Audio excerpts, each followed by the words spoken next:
Bom dia. Primeiro eu queria agradecer muito o convite do Zuher para eu participar dessa oficina. Eu não sou médica do trabalho, eu sou química, mas durante todos esses anos de militância na área de saúde do trabalhador, os médicos já me consideram semi-leiga nessa área. Então, para a gente começar logo a apresentação, né, a gente não se alongar muito, vou chamar então o Dr. Peter.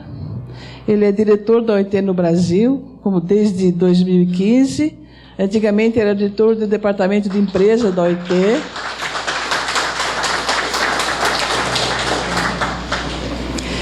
Coordenador da OIT no Rio+20, na Engel Florestal.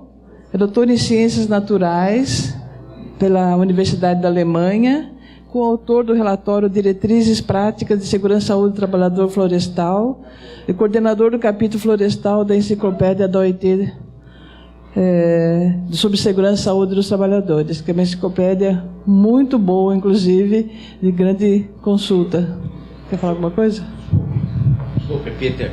É só um esclarecimento, pessoal. Eu acabei esquecendo e o pessoal aqui me lembrou.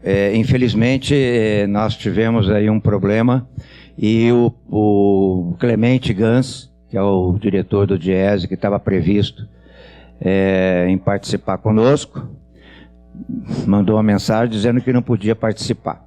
Eu, sinceramente, aqui eu estou falando pessoalmente, achei assim lastimável, né? Porque nós tínhamos feito, Sérgio lembra disso, nós tínhamos feito uma programação, um convite, antes de nós fazermos a programação, nós já tínhamos convidado, já tínhamos falado com ele.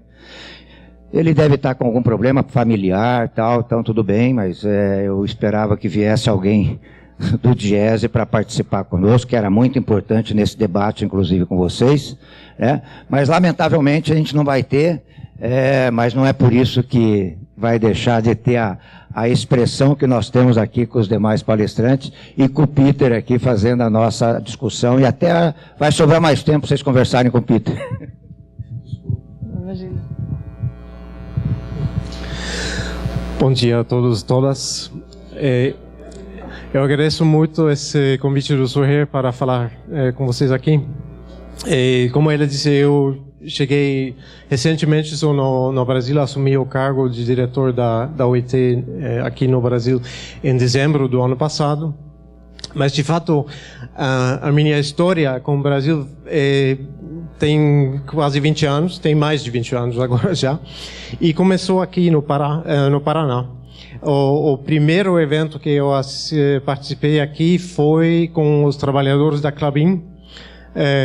Ainda estava trabalhando no meu setor, o setor florestal, e foi uma oficina onde se falava também muito dos temas da segurança e saúde do trabalho nesse setor. Eu acho muito importante esse tipo de espaços e de esse tipo de diálogos. Não tem coisa mais fundamental que a saúde, a segurança, a integridade física dos trabalhadores, que não tem mais fundamental na vida, né? Então é um diálogo muito importante, e a OIT, como também a ANAT, está inteiramente à disposição de vocês. Nós somos um prestador de serviços, somos quem está lá para atender aos constituintes da OIT no Brasil e no mundo inteiro, que são governos, que são empregadores, mas também claramente os trabalhadores e os sindicatos dos trabalhadores. O Zuher me pediu de falar de um tema amplo, que é a sustentabilidade e a sua relação, a sustentabilidade do desenvolvimento, e muito também no sentido da sustentabilidade ambiental e a sua relação com o mundo do trabalho. Mas, como ele indicou, depois na conversa, na discussão, estou totalmente aberto para abordar outros temas, outras preocupações que vocês talvez tenham.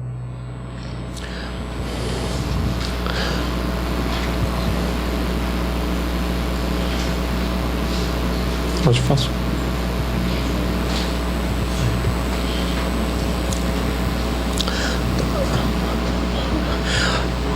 Dá para reduzir um pouco porque tem partes que estão saindo da margem.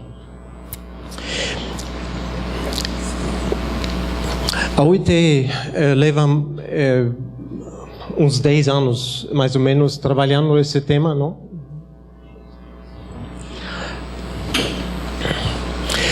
Da relação entre desenvolvimento sustentável, no sentido amplo, meio ambiente e trabalho.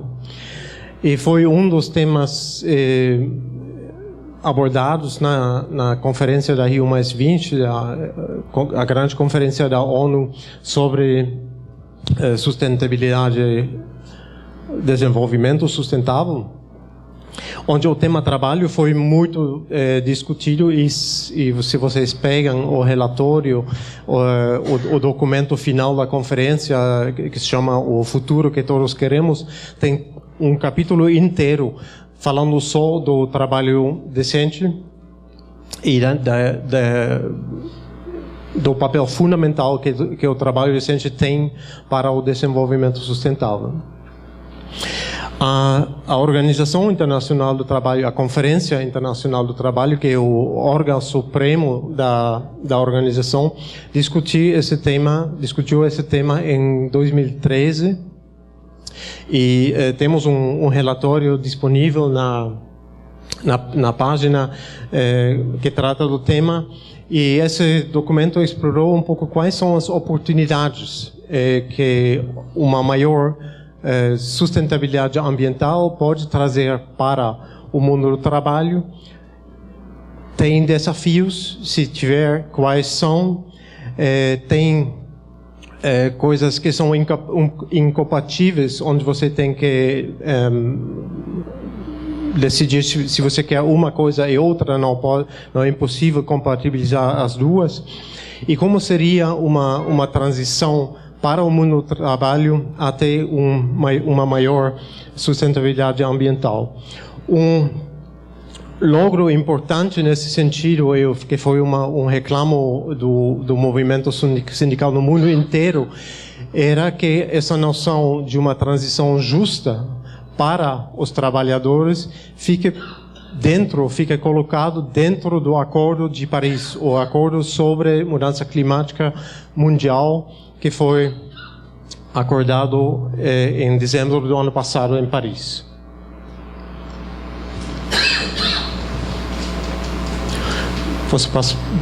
Esse negócio não funciona. Então, próxima, por favor.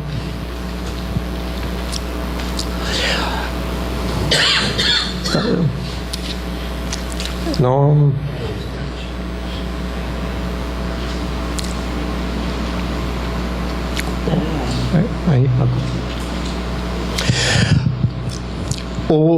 A reflexão da UIT sobre o tema parte de uma constatação. Já sei, eu já pedi ele mexer, não sei se ele vai conseguir.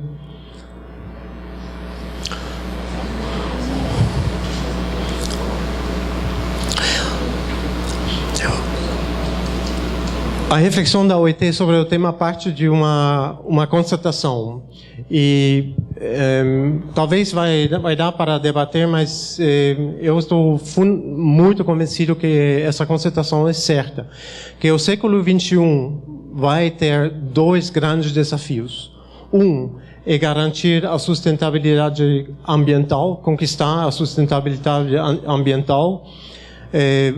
A mudança climática é talvez o fenômeno mais global, mais amplo, mas tem muitos outros fenômenos, em parte ligados com a mudança climática, que estão afetando a possibilidade de manter a vida no planeta e principalmente a vida humana também no planeta. Quais vão ser as condições que os nossos filhos e nossos netos vão encontrar para se sustentar no planeta.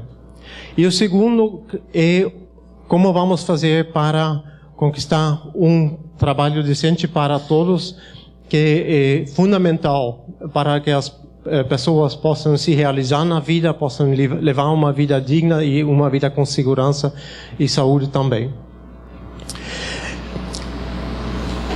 Durante muito tempo se falou que isso é um dilema, que nós temos que fazer uma escolha. Você não pode ter as duas coisas. Você não pode proteger o meio ambiente e manter uma sustentabilidade e, ao mesmo tempo, ter crescimento, ter desenvolvimento, geração de emprego e geração de renda.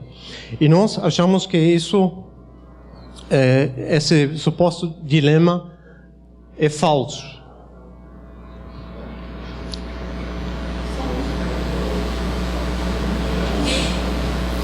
Aí. Pegou duas vezes. Então.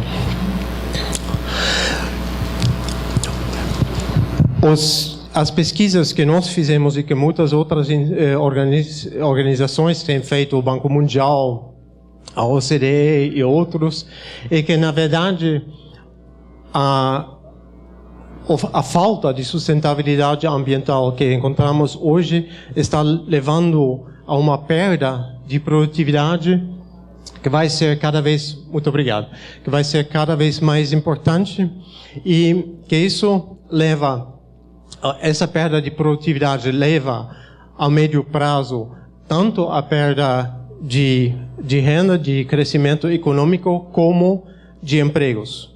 E de certa forma vocês têm no âmbito micro, isso já dá para observar, né? Se vocês pegam o acidente da mina aqui no Brasil, a Mariana, o que isso implicou é uma perda de emprego para muitos anos, não só dos pescadores, mas também de outras atividades econômicas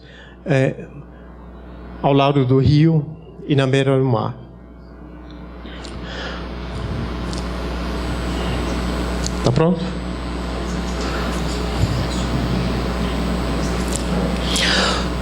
Mas ao mesmo tempo, e não só no Brasil, como o Suher falou, estamos enfrentando grandes desafios econômicos e sociais.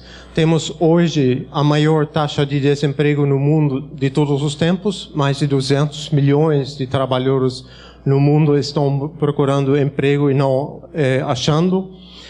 Temos muitos trabalhadores que hoje têm trabalho, às vezes têm 2, 3, 4 empregos diferentes, mas não conseguem reunir, trabalhando 60 horas, 70 horas semanais, reunir a renda necessária para se manter e manter as suas famílias. Temos péssima qualidade de emprego em muitas situações, não só por motivo dos horários, também temas de segurança, condições de trabalho, inestabilidade, falta de acesso à segurança social e assim por diante. 3/4 dos trabalhadores no mundo não têm acesso hoje à proteção social básica no mundo inteiro, né? Não tem seguros de saúde, não tem seguro de desemprego, não tem aposentadoria. Então temos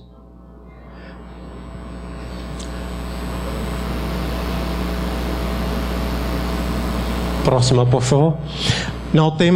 Então temos, ao mesmo tempo que estamos encontrando uma grave crise ambiental, também uma crise econômica e uma crise do trabalho muito severa.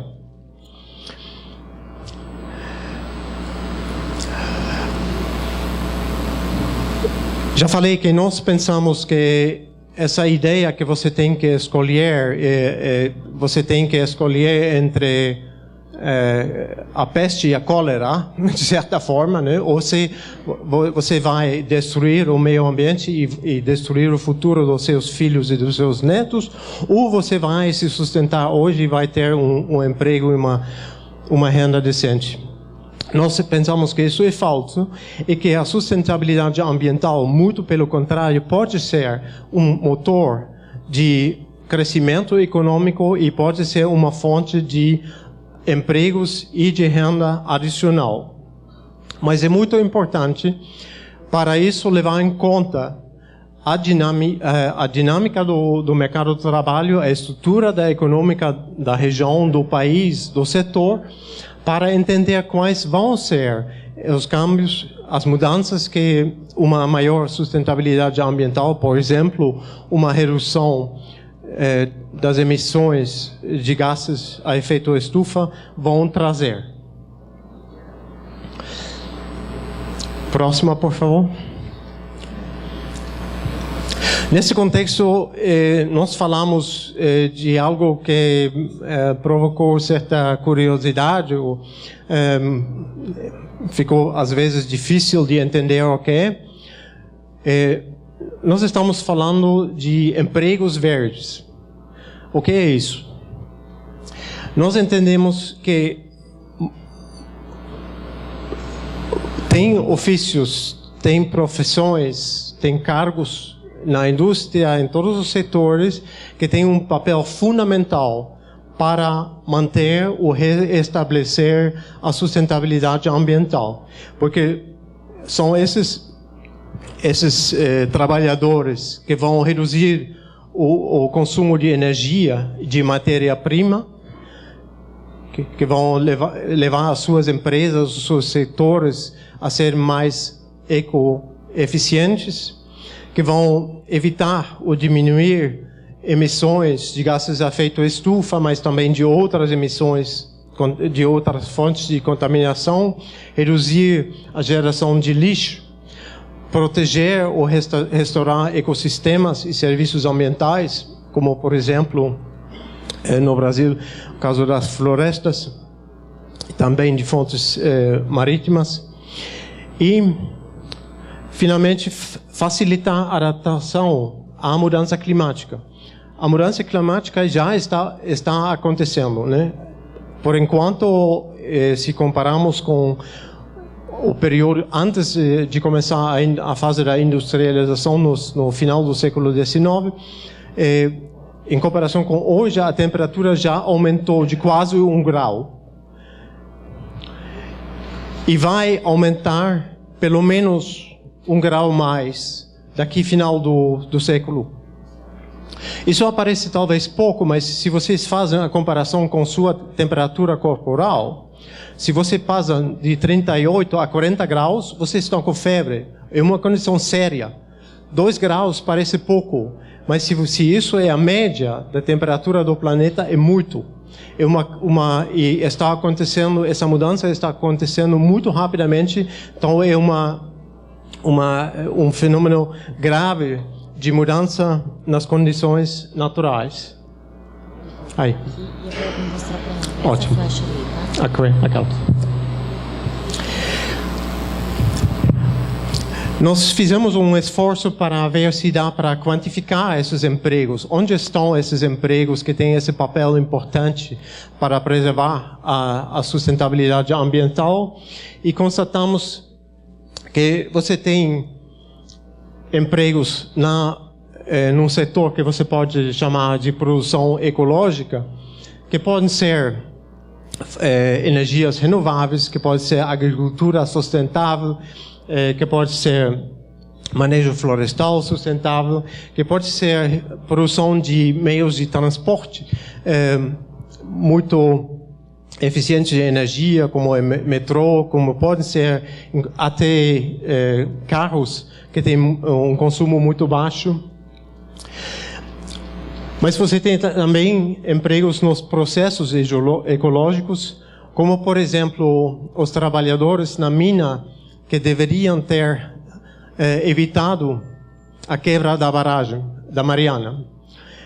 Temos essa relação muito estreita, de fato, entre segurança e saúde, o trabalho, com os impactos ambientais que a atividade econômica pode ter.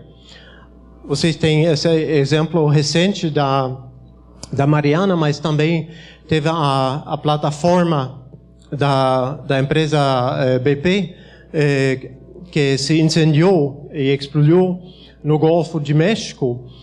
A origem desse acidente, que é o maior desastre dessa zona, o maior desastre ambiental nos Estados Unidos dos últimos 50 anos, começou como um acidente de trabalho. No começo tinha uma explosão na plataforma que matou a 11 trabalhadores que estavam lá, e aí se perdeu totalmente o controle da plataforma, e aí se deu esse derrame de petróleo no mar. Então você tem uma relação muito estreita entre segurança e saúde no trabalho e os impactos ambientais. E isso é muito importante, esses trabalhadores que lidam com processos ecológicos que têm a ver com o uso de energia ou com efluentes que estão produzidos nessas empresas. Por que pensamos que maior sustentabilidade ambiental poderia levar a mais e melhores empregos? Isso é um estudo sobre a economia da França, que compara diferentes setores e a capacidade de geração de emprego de um certo volume de atividade econômica. O que vocês têm aqui são milhões de euros de demanda de um produto ou de um serviço. E por milhão de euros de demanda, quantos empregos isso vai gerar? Aqui embaixo vocês têm refinaria de petróleo, gás, eletricidade, veículos. E vocês percebem que todos esses setores que são muito intensivos, que são produção de combustíveis fósseis, que são a fonte de emissões de gases de efeito estufa, estão por debaixo, em termos da sua capacidade de geração de emprego, estão por debaixo da demanda média. 1 milhão de euros de demanda em qualquer setor vai gerar em torno de 12 empregos diretos e indiretos na economia da França. Se você tem setores que são favoráveis para a sustentabilidade ambiental, como, por exemplo, a energia eólica, a fotovoltaica, o transporte público rodoviário e até a construção civil, você tem muito maior geração de empregos, estimulando esse tipo de atividade em comparação com o uso e consumo de combustíveis fósseis.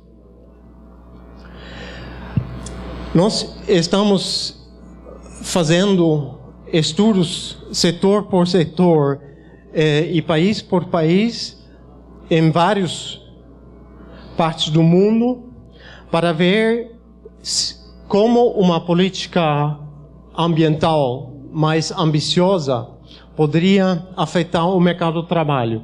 O que vocês têm aqui é um estudo no México. O México tem uma política ambiental e tem feito um estudo sobre o impacto dessas políticas ambientais no seu mercado do trabalho, em diferentes setores, para ver como isso vai impactar na capacidade de geração de emprego e renda.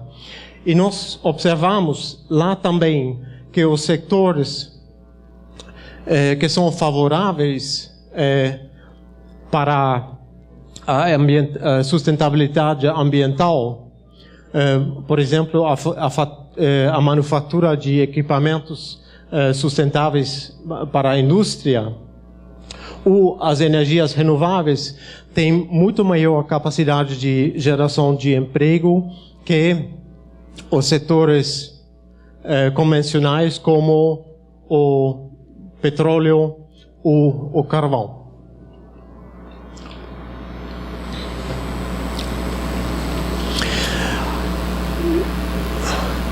Se generalizamos e nós pesquisamos todos os estudos que conseguimos achar e fizemos uma avaliação do conjunto desses estudos no mundo inteiro, e o resultado nos mostra que um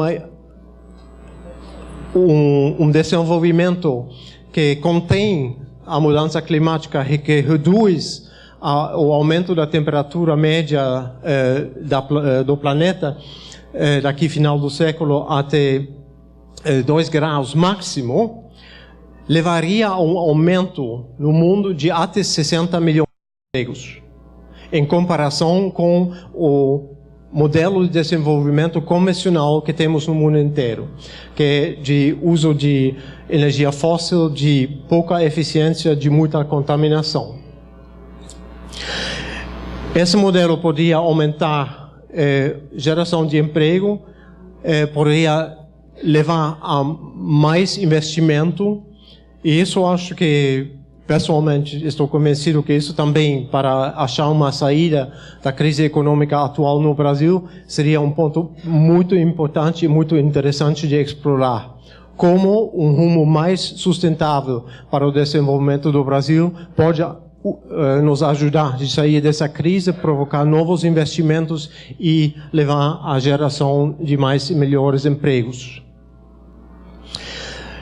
Um ponto interessante nesse contexto é que a nossa avaliação é nas economias emergentes, e o Brasil é uma dessas, os impactos na geração, o saldo para o emprego e a geração de renda poderia ser maior do que nos países antigamente industrializados. E também pensamos que tem muita possibilidade de melhorar a qualidade de emprego que já existe. Isso é certo no setor agrícola, é certo no setor da construção, certo no setor da gestão dos resíduos. E tem também um terceiro elemento positivo, uma terceira oportunidade a ser aproveitada, que é avançar com inclusão social. Eu fiz um curso de português uns 15 anos atrás em São Paulo. E isso precisava percorrer a cidade. Eu morava do lado errado da cidade para o meu curso, então eu levei 1h30 de ida e 1h30 de volta, tocando 3 vezes o meio de transporte.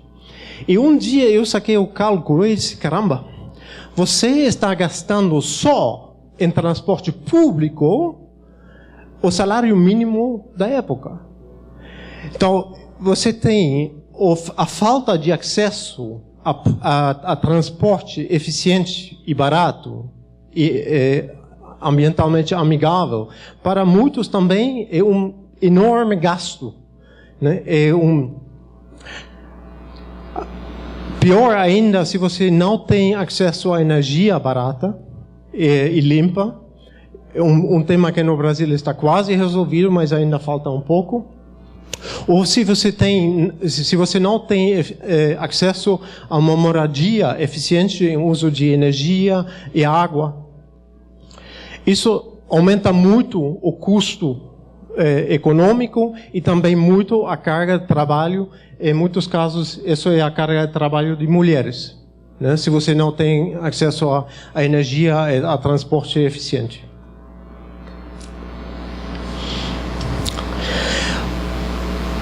Só para mostrar alguns exemplos de países que têm feito esse tipo de análise e que têm adotado políticas para aproveitar essas oportunidades e se orientar nessa direção de um desenvolvimento mais sustentável. África do Sul, que é um dos parceiros do Brasil no grupo dos BRICS, adotou uma estratégia de desenvolvimento para a criação de empregos verdes, e eles têm uma meta de criar quase 500 mil de empregos verdes adicionais, cuidando do meio ambiente deles. Gestão da água é um grande tema na África do Sul, porque tem pouca água. E também a geração de energia renovável. No Brasil tem um bom exemplo, ao meu ver, em termos da necessidade de melhorar condições de trabalho e também da oportunidade de melhorar condições. Todos vocês conhecem os catadores. Ninguém sabe quantos são exatamente, mas a estimativa é que quase 500 mil de pessoas no Brasil que vivem como catadores de lixo. E em muitos casos é um trabalho degradante, perigoso, tem baixíssima renda, esse pessoal não consegue sair da pobreza. Isso leva, em muitos casos, implica trabalho infantil, porque não tem onde deixar as crianças, etc. Temos 60 mil trabalhadores formalizados em alguns estados e em alguns municípios, e aí você percebe a mudança que isso traz. Esses são trabalhadores com carteira assinada, que estão trabalhando com equipamentos de proteção, eles sabem o que estão fazendo, estão vacinados para evitar os riscos lidando com esse material. Eu falei com uma trabalhadora que ela deixou um trabalho de teleatendimento e virou catadora organizada porque achava melhor pago, como é uma cooperativa com maior flexibilidade de horários, muito mais adequada para a sua expectativa. Então, isso é um exemplo onde uma melhor sustentabilidade ambiental é uma oportunidade de melhorar condições e até é necessário melhorar essas condições, porque os catadores são muito eficientes na reciclagem de alguns produtos, mas claramente tem dificuldades de lidar mais com lixo moderno, por exemplo, lixo eletrônico. Não? Isso, um computador desses, cada 5 anos vira lixo. É uma montanha de lixo eletrônico muito perigoso que está chegando. Tem muito material problemático lá dentro, e os catadores precisam se adequar para melhor recuperar esse material, para levar a mais reuso e não destruição desses materiais. Outro setor interessante e onde o Brasil também deu um exemplo é a habitação. Nós participamos de um debate no começo do programa Minha Casa Minha Vida sobre o interesse ou não de incluir elementos de energia renovável e de eficiência no desenho do programa. E ao começo, o pessoal da Caixa Econômica estava com muita reticência para incluir esse elemento, achando que isso ia deixar as casas mais caras, hipotecas mais pesadas, poderia atender a menos pessoal. E nós, na discussão, dizemos, bom, o que vocês vão fazer é oferecer uma casa que é barata de construir, que é barata de comprar, que mais vai ser cara de você viver dentro.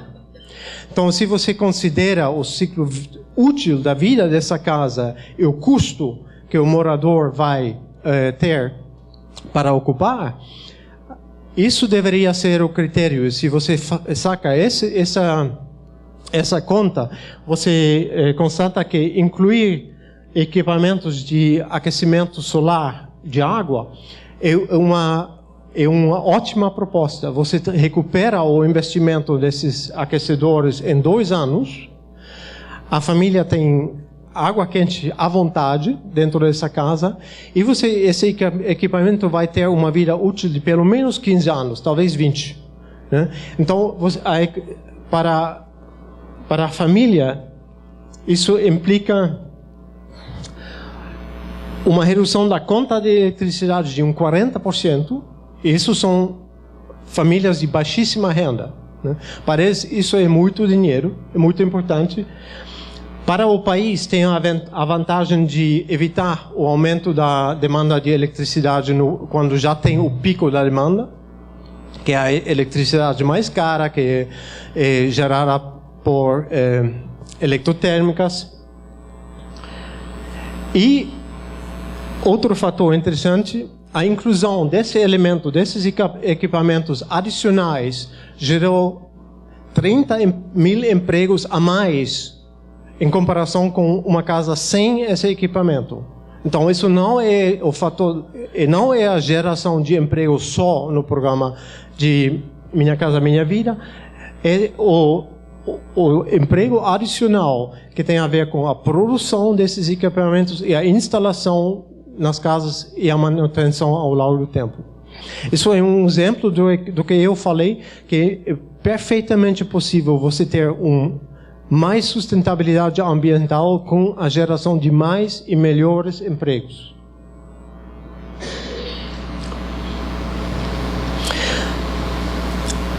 Acelera? Tá.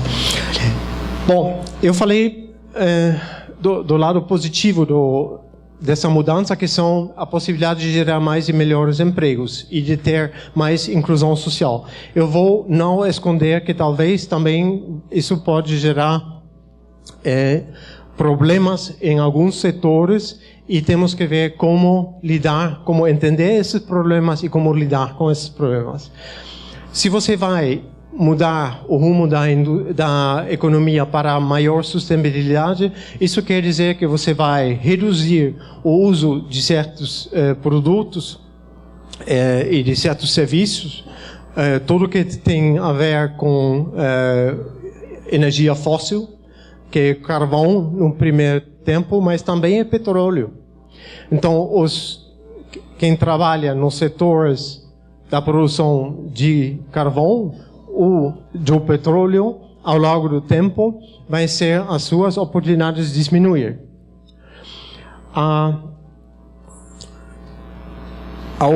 OCDE estudou esse fenômeno e eles pensam que, na verdade, essa mudança vai ser muito pequena se você compara isso com a mudança que foi provocada pela liberalização do comércio mundial. Nos últimos 20 anos, em muitos dos países que já foram industrializados, porque a grande maioria dos países hoje chamados industrializados já não tem mais indústria, né? Esse processo da integração da China no mercado global e da abertura mundial do comércio levou a uma revolução nos mercados de trabalho de muitos países. Então, em comparação com a mudança que o comércio provocou, essa mudança que a sustentabilidade ambiental vai provocar, os transtornos que isso vai implicar nos mercados de trabalho, vai ser muito menor. Você tem alguns países como o México talvez mais afetados, mas o Brasil, a estimativa da OCDE, que vai ser a economia grande menor afetado pela mudança na sua estrutura. Eles pensam que na média, essa mudança vai afetar talvez 1% do emprego total, em comparação com 20% do emprego total que foram alterados pela abertura comercial. Uma das medidas interessantes para evitar ainda essa boa parte dessa mudança nos setores que são muito intensivos em uso de energia, muito intensivos em emissões ou em uso de matéria-prima, é aumentar a eficiência ambiental da produção. E tem muito potencial nesse sentido. Vocês conhecem a empresa 3M? Qual é um produto que vocês conhecem? Eles fazem os post-its, né? Esses papéis que você pode pegar em documentos ou na parede. Então, a 3M e faz muitos equipamentos de proteção pessoal também, né? Então, é uma empresa de manufatura que faz muitas coisas, que tem um alto consumo de energia no processo de produção. Eles praticam há muito tempo já um sistema muito interessante de melhorar os seus processos em diálogo com os próprios trabalhadores da empresa.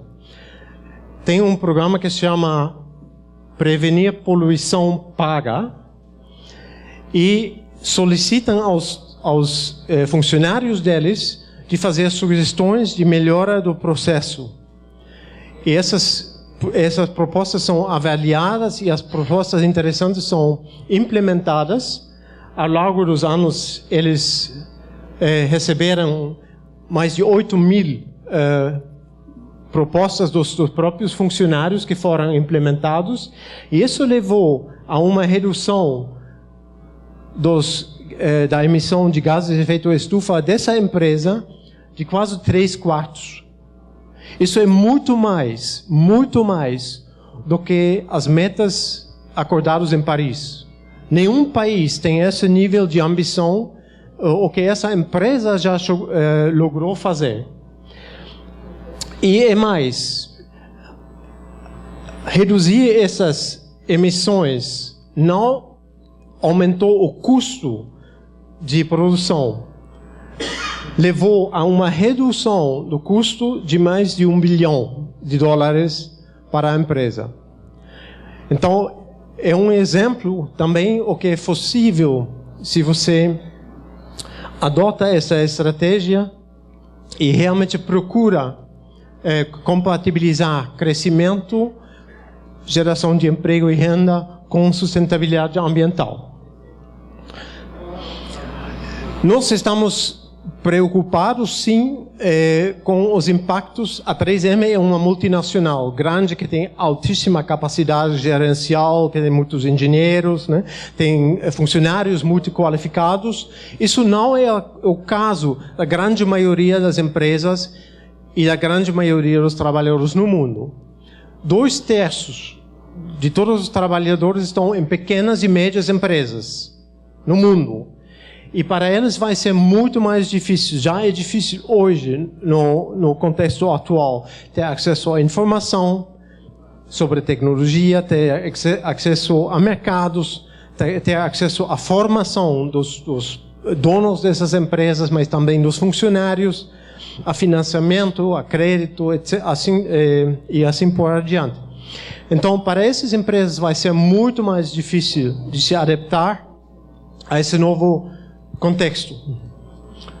Um tema que nós estamos discutindo com o Sebrae, por exemplo, de como ajudar as empresas pequenas e médias a fazer essa transição. Os impactos da mudança climática também vão se dar em segmentos pobres da população, por exemplo, a maior irregularidade da chuva e do clima vai afetar a agricultura familiar, que já também no Brasil, sobretudo no Nordeste, são entre os mais pobres do país. Isso vai precisar uma adaptação das empresas a novas situações, que são tormentas, inundações, secas.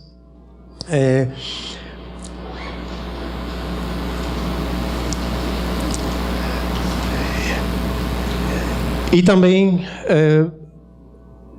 se isso leva a um aumento do custo da energia, isso também pode afetar as famílias. Como vimos no caso do Minha Casa Minha Vida, a economia, o acesso à energia renovável reduz o custo para as famílias, mas do mesmo tempo, se você aumenta o preço da eletricidade ou o preço do transporte, assim, isso afeta muito mais as famílias de baixa renda do que a família média ou a família rica. Porque as famílias pobres gastam 3 a 20 vezes mais em energia em comparação com a família média. Bom, aí vou passar rápido.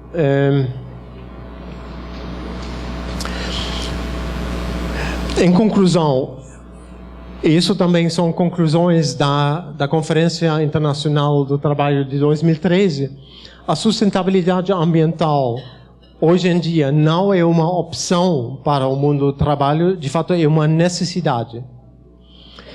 o desenvolvimento sustentável e frear a mudança climática, adaptar as mudanças que já estão acontecendo é possível só com a contribuição ativa do mundo do trabalho. Sem os trabalhadores, sem os empresários também, o mundo não vai ser capaz de lidar com essa mudança. E precisamos de definir o marco de políticas para conseguir uma transição justa, essa inclusão social, a geração de mais e melhores empregos não vai ser automática. Não vai ser qualquer política que vai nos levar a esse destino, vai precisar de medidas concretas, integrando o tema social com desenvolvimento econômico e ambiente. E em final do ano passado, foram adotadas essas diretrizes de políticas, que é um guia, se você quiser, concreto para governos e para os atores sociais, também nos países, de como você consegue isso, como você pode compatibilizar sustentabilidade ambiental com trabalho decente.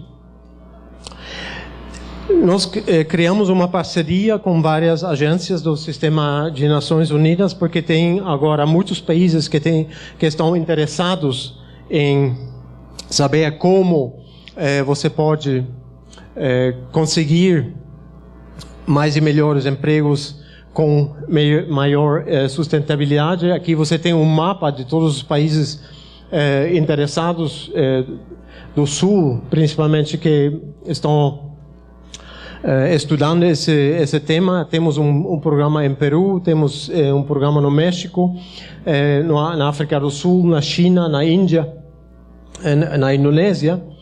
E no Brasil levamos um tempo fazendo estudos um pouco gerais, discutindo algumas perguntas pontuais. Temos um interesse maior agora confirmado do estado de Mato Grosso, um estado muito agrícola, um dos maiores emissores de gases a efeito estufa do país. O governo atual do Mato Grosso quer estudar opções para uma economia verde e ver como é possível mudar o rumo do estado, reduzindo a alta incidência de desemprego, a alta incidência de pobreza nesse estado que, em muitos sentidos, é muito rico. Foi um resumo assim geral e breve. Tem muito mais informação nas páginas da OIT sobre esse tema. Estou à total disposição para discutir sobre a palestra, mas também sobre outras preocupações, talvez, que vocês têm na situação atual do Brasil. Muito obrigado.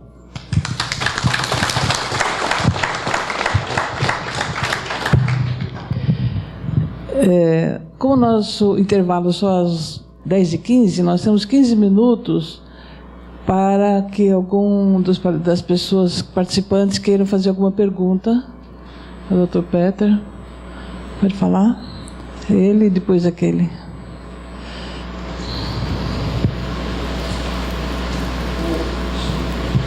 Dr. Peter, nosso bom dia a todos os companheiros participantes e companheiras aqui do Congresso também. Meu nome é Gilson, sou do Sindicato dos Metalúrgicos de Curitiba e funcionário da Volkswagen no Brasil. E, Dr. Peter, a gente tem visto, em específico, na questão da geração de energia solar, por exemplo, no Brasil, que é muito caro da gente instalar, por exemplo, utilizar e fazer uso da energia renovável. Também porque a gente percebe uma certa interferência do setor, mesmo o setor público, como por exemplo, companhia de distribuição de energia e outros mais, que dificultam o acesso a esse tipo de energia. O senhor acha que isso teria interesses econômicos ou ainda há adaptações que ainda precisam ser feitas e que ainda é um processo que precisa caminhar Como é que funciona a interferência política nessa questão?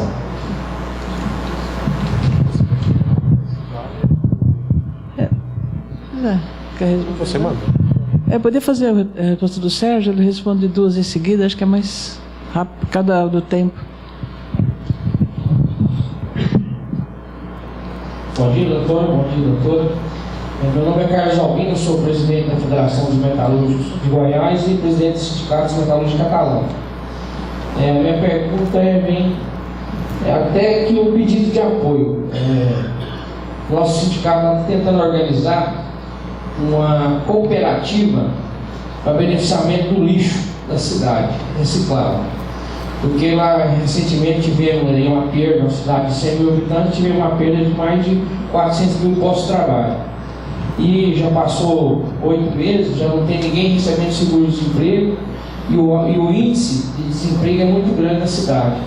Então, reuni alguns trabalhadores, estão tentando uma ideia de tentar fazer uma cooperativa nesse sentido, de renovável, uma cooperativa que vá beneficiar talvez o lixo ou outra coisa diferente.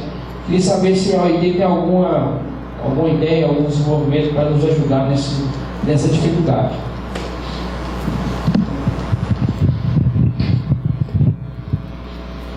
Ok. Mais um? Eu acho que nós temos que fazer mais uma mesmo, então, em seguida. Pode falar. Buen día, hola, buen día. De paso me presento, Mauro Posada, de la Unión Obrera de la Construcción de la República Argentina, del sector construcciones. La consulta es la siguiente: el término de empleos verdes ¿estaría incluido dentro del concepto de trabajo docente de la OIT o son dos cosas diferentes? Gracias, espero que haya comprendido la pregunta.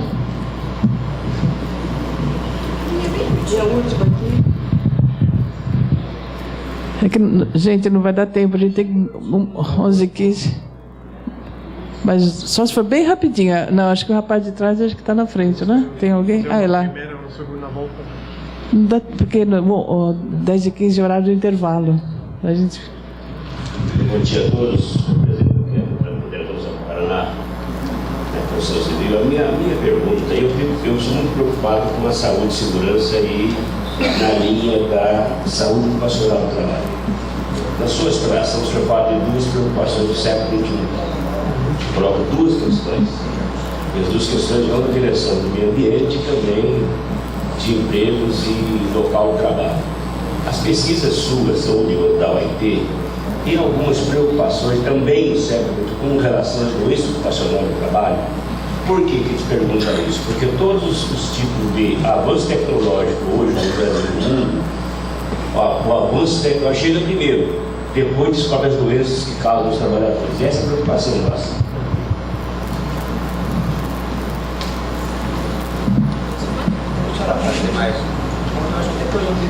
Meu nome é Neuralice Mãe. Eu assisti um documentário no YouTube de um indiano que esteve na África, a Universidade dos Pés Descalços, ensinando as mulheres africanas a utilizar energia solar.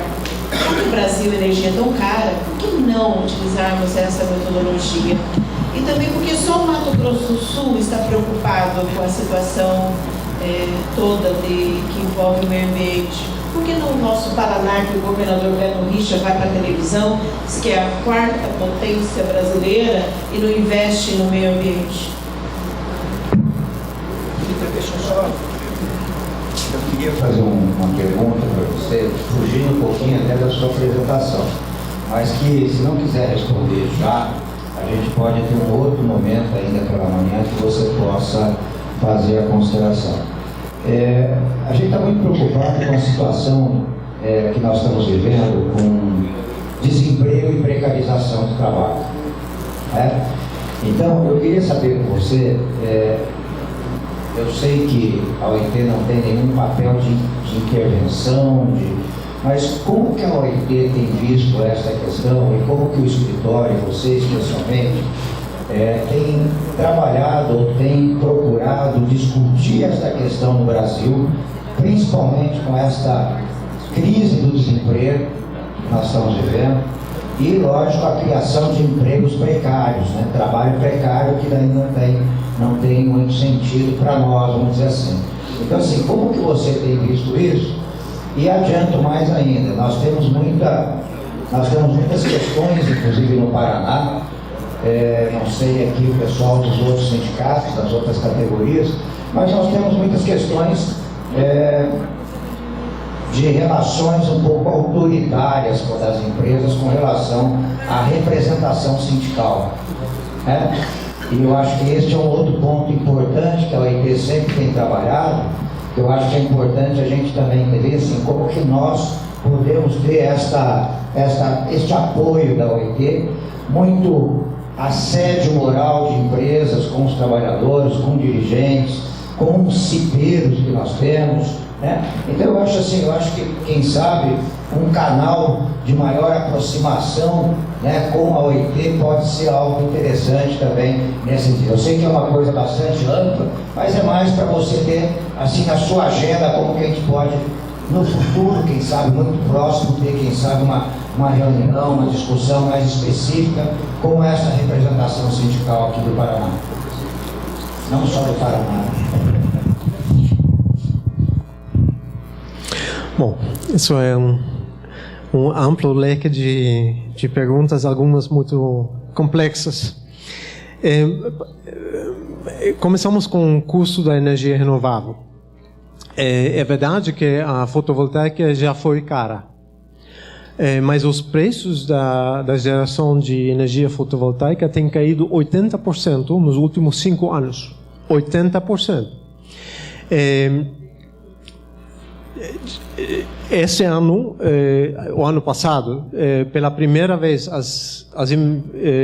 os investimentos no mundo inteiro, globalmente, para renováveis ultrapassaram todos os outros investimentos de energia.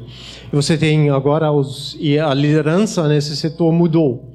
O primeiro país hoje de produção de renováveis é a China. É uma economia, em termos de PIB per capita, ainda mais pobre do que a brasileira. E eles têm desenvolvido isso como uma oportunidade econômica. No Brasil, a fotovoltaica, o que eu mostrei na minha casa, minha vida, é esquentar água, não é gerar eletricidade, não. Você economiza a eletricidade do pequeno aparelho que normalmente essas famílias usariam para gerar água quente, né? As hidroelétricas são a fonte mais barata do Brasil hoje gerar, mas infelizmente não tem muita mais capacidade não explorada. Itaipu é o melhor exemplo. Mas as eólicas hoje no nordeste do Brasil, eólicas para a geração de energia tem um custo similar à hidroelétrica e são muito mais baratos hoje já que as geotérmicas que são usados, né? Então esse é um mundo que está mudando rapidamente. É muito importante manter esses conceitos atualizados e não ficar com esse preconceito na cabeça que a energia renovável é cara. Não, hoje já não é. Como você é da Volkswagen, eu falo de um caso que nos preocupou. Nós queríamos fazer, uns anos atrás, um estudo sobre os impactos na cadeia de produção de autos no Brasil de uma melhor eficiência energética dos carros, né? Ou seja, aumentar a quilometragem por litro consumido do carro. E a indústria se recusou, a indústria não queria ver esse tema argumentando que a situação da concorrência já era difícil, então não adiantava agora complicar ainda mais. E nós achamos que isso é muito perigoso. Essa atitude defensiva é muito perigoso, porque nos outros países estamos vendo que a abertura a essas mudanças, a introduzir nova tecnologia no setor, os estudos que temos para outros países, por exemplo, nos Estados Unidos, onde a indústria também levou esse discurso durante muito tempo, que não dá, porque a indústria é muito importante para esse país, não pode, né? O que sabemos hoje que mexer com eficiência energética dos carros aumenta o emprego no setor, não gera perda de empregos no setor, aumenta, e gera muito mais emprego no resto da economia, porque você não precisa gastar o dinheiro na gasolina, você pode comprar livros, pode levar os filhos para o cinema, e isso gera mais emprego do que o consumo do combustível. Então, achamos muito importante ficar aberto a explorar essas oportunidades. Se a resposta for negativa, tudo bem, mas em muitos casos não é. E fechar os olhos e pretender que o mundo não está mudando, isso é muito perigoso. Isso pode contribuir muito à desindustrialização ainda pior do Brasil do já que é, né? Uma opinião pessoal, que não implica a Organização Internacional do Trabalho. Um exemplo você falou das mulheres da África. Nós ajudamos numa ONG, organização da sociedade civil em Bangladesh, que é um dos países mais pobres do mundo, de usar fotovoltaica para eletrificação rural. Isso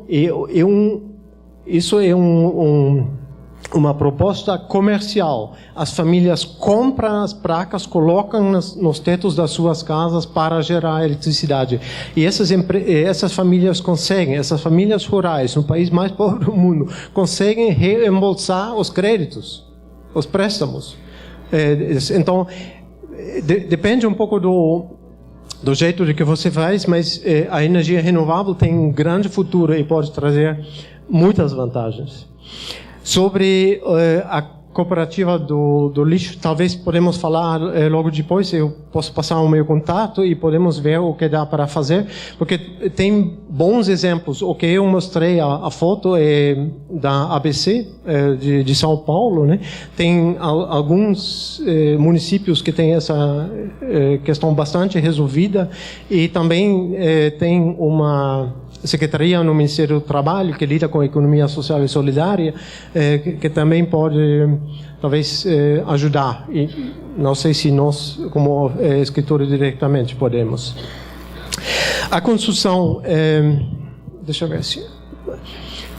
E a pergunta se o emprego verde está dentro da noção do trabalho decente. Aí. Está assim.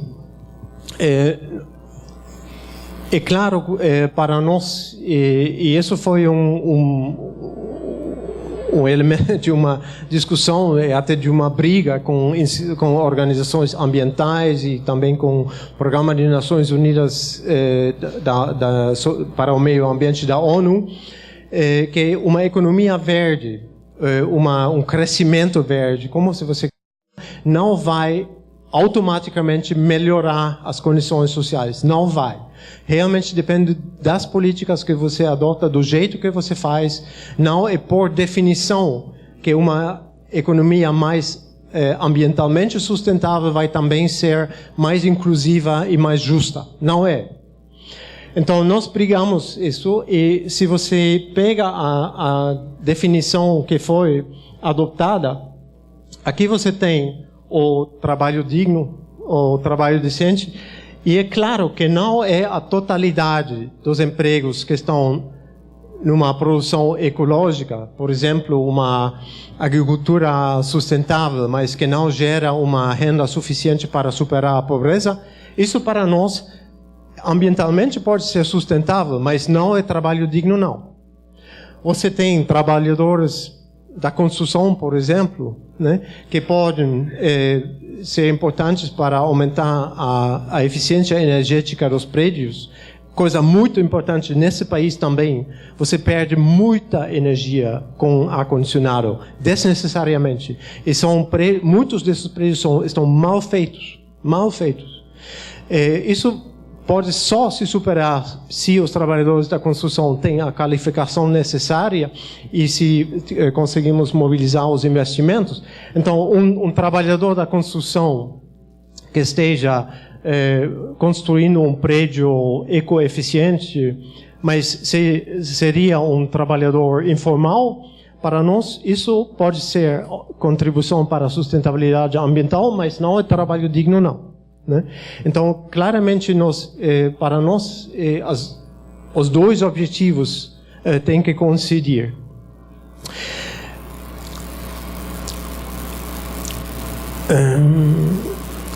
O tema da segurança e trabalho no século XXI.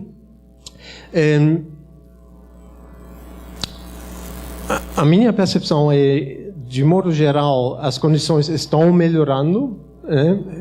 Podemos discutir se isso é no ritmo suficiente, se as melhoras chegam a todo mundo no mesmo tempo ou não. Mas é fato que hoje vivemos muito mais anos. É fato que temos muito mais anos de vida saudável também. Ou seja, que as pessoas envelhecidas não estão numa decadência prematura.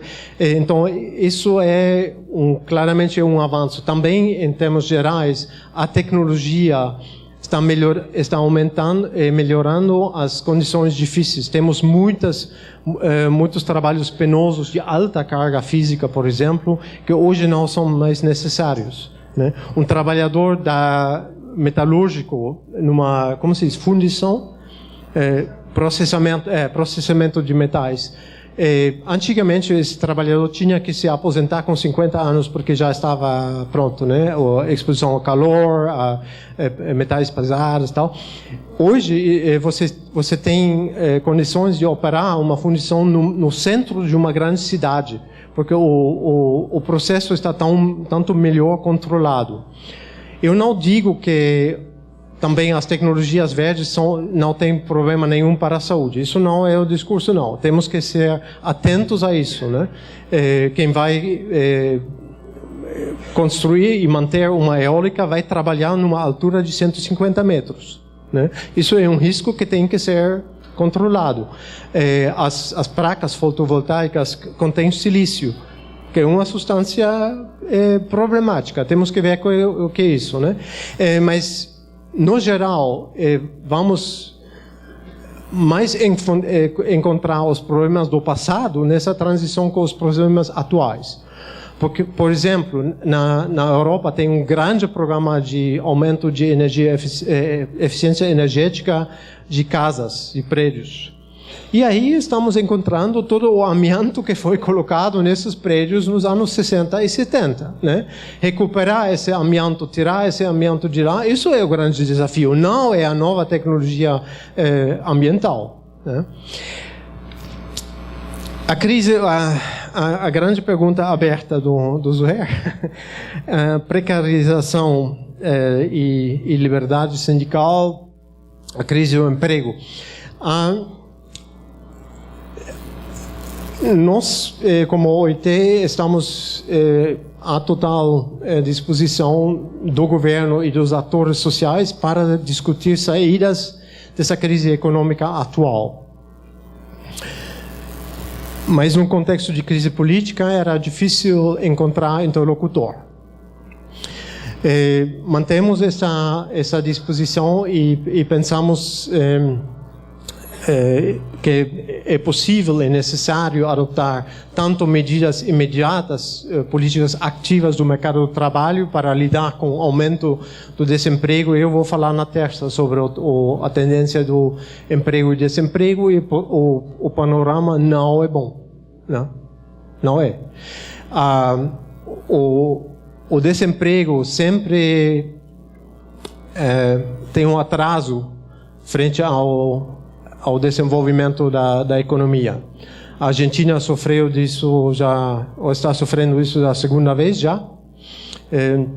Você tem primeiro o recuo da economia, né? A queda do crescimento, ou até o recuo atual, que no primeiro tempo no Brasil não impactou muito no emprego, o desemprego, mas agora está aumentando e bastante, e vai aumentar mais. Então isso é claramente um problema que vai precisar de um atendimento imediato, mas também pensamos que é necessário achar uma estratégia a médio prazo, né? De como voltar a um crescimento mais sustentável em todo o sentido da palavra, economicamente mais sustentável, mas também ambientalmente mais sustentável, e como poderíamos aproveitar alguns dos elementos que apresentei nessa fala como componentes desse novo paradigma de desenvolvimento do país.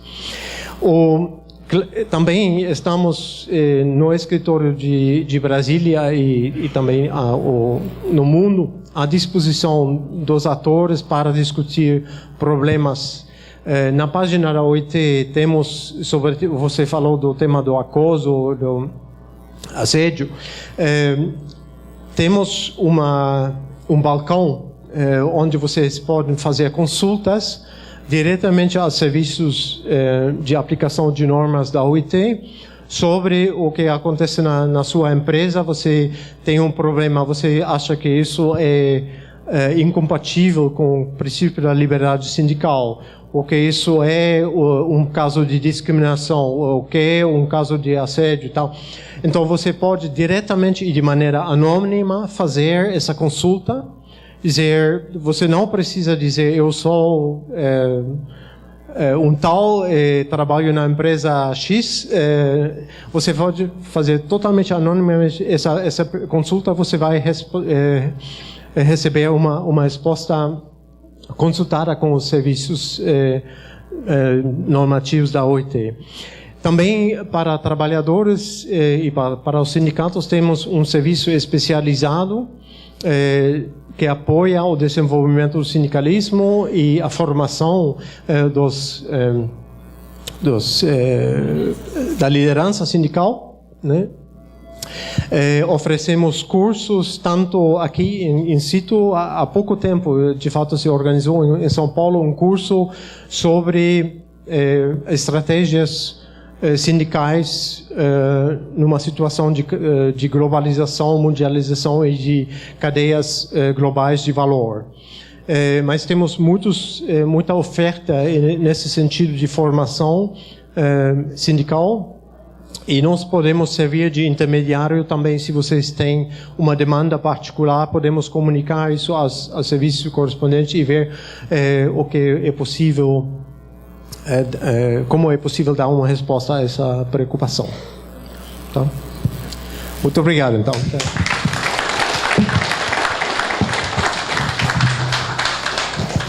Pessoal, antes de sair por intervalo, eu só queria chamar a atenção de vocês o seguinte: como o Zurrell já tinha comentado, a gente espera frutos dessa oficina.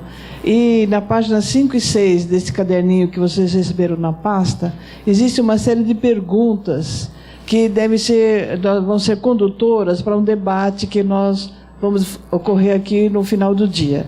Então, eu gostaria que vocês já fossem se adiantando, lendo essas perguntas. Algumas poderiam ser respondidas, inclusive, no decorrer das palestras, né? E aí, no final do dia, nós vamos fazer um debate, uma apresentação do que vocês entendem sobre essas questões, para a gente poder tirar, assim, algumas propostas dessa oficina. Tá? Então, agora nós vamos sair para o intervalo, e 11:15 a gente começa de novo, apesar do intervalo nosso ficar um pouquinho mais curto.